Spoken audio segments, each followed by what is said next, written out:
Hi, and welcome to Judging 101 Hot Topics. Hi, I'm Andy Adams, the Director of Judges for the National Cutting Horse Association.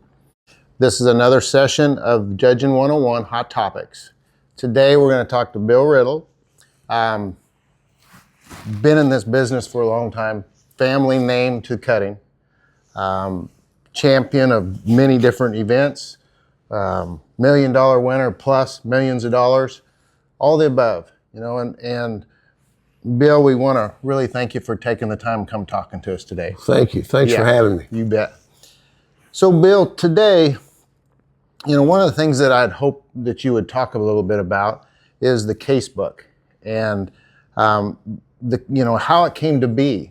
You were instrumental in that. Well, in becoming a basketball official, I realized that they had two books. They had a rule book and they had a casebook. And on Wednesday night, we would have our meetings and we'd get our assignments and all. But Wednesday night was hey, guess what happened to me over here at so-and-so? And they would go through an incident that happened on the floor and how it was handled. And they would compare the way they handled it to the way the casebook said they should handle it. So every rule had several cases that went with it. Good.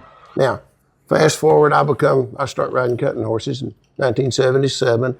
And pretty soon, I figure out that at breakfast, you got 3 or 4 guys, they all judge, and you start hearing this.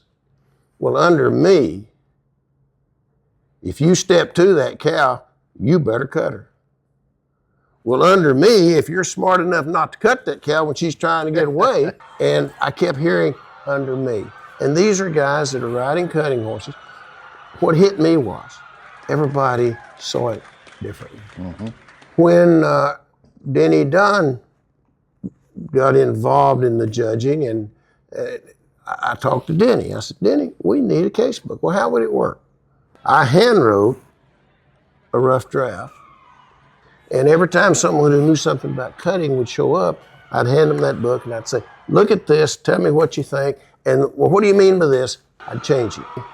And I wrote it from my opinion based on Shorty Freeman, Bill Freeman, Terry Riddle, Gail Borland. That's the way I put it together. Yeah. And I think that letter was something like August 10th of 84 when I got it ready and sent it in.